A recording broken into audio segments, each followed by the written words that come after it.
नाज़रीन, अवामी न्यूज़ में ख़बरनि जो सिलसिलो जारी है। इन वक्त असीं तव्हांखे टंडो आदम में ख़बर ॾींदा हलूं त टंडो आदम जे मोहम्मदी गार्डन में उडेरो लाहौर वेलफेयर जे सहकार सां बाबा राजकुमार पारां ग़रीब मुस्तहिक 250 जोड़नि जी इज्तिमाही शादियूं करायूं वेयूं। इन मौक़े ते हर जोड़े खे 1 लख रुपए जो ॾाज ॾिनो वियो। 250 जोड़नि खे 2 करोड़ 50 लख रुपयनि जो ॾाज ॾिनो वियो। इन मौक़े ते अॻूण अवामी न्यूज़ सां ॻाल्हाईंदे चयो आहे त जेका महांगाई थी वई आहे उन हिसाब सां तमामु ई बहितरीनु प्रोग्राम आहे। ही उडेलाल वेलफेयर जी तरफ़ां जेका 2.5 इज्तिमाही शादियूं करायूं पियूं वञनि, जंहिंमें 125 मुस्लिम 125 गैर मुस्लिम।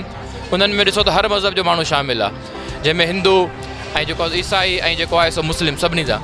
त हीउ जेको प्रोग्राम थिए पियो इंटरफेथ हारमोनी तहत थिए पियो। त तव्हां ॾिसंदव त हिन स्टेज ते हिन प्रोग्राम में त जिते वेडियूं थियनि पियूं उते जेको आहे सो निकाह पिया थियनि पिया जेका न। त हिन में जेको आहे सो असां जेको आहे सपोर्ट जेका आहे जिन दोस्तनि जी, असां उन्हनि सभिनी खे जा महिरबानी करे शुक्रिया अदा कयूं। ॾिसो, असां जेका डोनेशन कलेक्ट कंदा आहियूं उहा सुभाणे 1 तारीख़ शुरू थी वेंदी। त असां मुंहिंजो इन तरह पैगाम आहे त तव्हां बि ईअं करे सघो था। तरह से मेल मिलाप होते होते ये इंतहा पसंदी, ये नफ़रतें, इनका खात्मा हो जाएगा। आज एक छत के नीचे ये मिलकर निकाह हो रहे हैं, खुशियाँ एक दूसरे की में शामिल हो रहे हैं, तो ये सदा के लिए भी एक साथ हो जाएंगे। ये फिर रवायतें बन जाएंगी और इस तरह से सादगी की रवायत बन जाएगी, प्यार अमन की रवायत बन जाएगी। और इस तरह से फिर ये जो हमारे लोग ये इस सोच में रह जाते हैं कि लोग क्या कहेंगे और हमारी बेइज्जती होगी, इन ख्यालों से छट जाएंगे। ये फिर उनको लगेगा कि ऐसे मौक़ों पे ही शादी करना सबसे अच्छा रहेगा, क्योंकि इतनी दुनिया आएगी देखेगी और उनको उनके यादगार लम्हात बन जाएंगे। लेकिन ना अभी यहाँ पे बड़े गादी नशीन भी आए, DIG साहब, और बड़े अच्छे लोग आए, जो NGOs वाले, आपकी मीडिया वाले कितने आए। तो जब इनको पता चलेगा कि इसमें हमने किसी भी तरह से इनकी इज़्ज़त नफ्स का कोई भी नुकसान नहीं हो रहा, और इनका तो मोरल बुलंद होगा कि देखिए हमने एक जगह पे शादियां कराई लेकिन हमारी इज़्ज़त में कमी नहीं हुई। तो इस तरह से आगे बढ़ते बढ़ते एक बनेगा कभी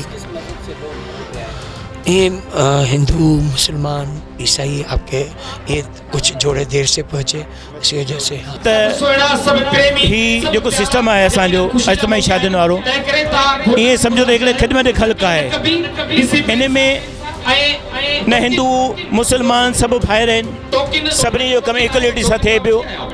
बेसिकली 4 साल अॻु में 16 जोड़नि खां शुरू थियो कमु, हाणे उहो कमु वञी असांजो 250 ते वञी पहुतो आहे। ॾींहों ॾींहुं जंहिंमें सहप न आहे, जेको वीचारो ग़रीब आहे, लाजे ॾियण खां करण खां, त उहो जेको सोचींदो त अहिड़े जॻह में वञूं जिते असांजो कमु सफलो थिए। उडेलाल वारा तमामु बहितरीनु कमु करे रहिया आहिनि, 250 शादियूं कराए, ऐं हीअ कंहिं हिकु ॼणे वसी ॻाल्हि न आहे। उन्हनि लाइ असां जस लहूं था।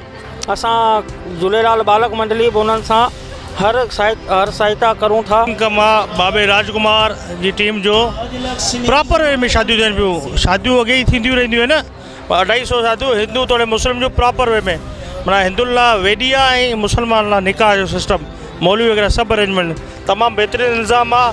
जस हुजे बाबे राजकुमार ऐं जी टीम खे ऐं ॿिया हुन सहूलियतकार जंहिं मदद कई, तमामु बहितरीनु कमु आहे। 250 शादियूं हुन जेको झूलेलाल मंडी जी तरफ़ां ते करायो वियो टंडो आदम जी तरफ़ां, असीं जस्ट ॾियूं था हुनखे। हीअ तमामु सुठी ॻाल्हि आहे।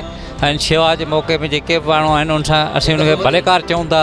ऐं ॾाढो ख़ुशी थिए पई, जेके मुस्लिम आहिनि उन्हनि लाइ निकाह आहे, हिंदुनि लाइ वेडी आहे, त महाराज ऐं मौलवियुनि जो बंदोबस्त बि आहे, ऐं खाते वग़ैरह जो हर शइ जो इंतज़ाम आहे। मज़ीद खबरों और तफसीलात के लिए विजिट करें हमारी वेबसाइट www.awamiNewsHD.com।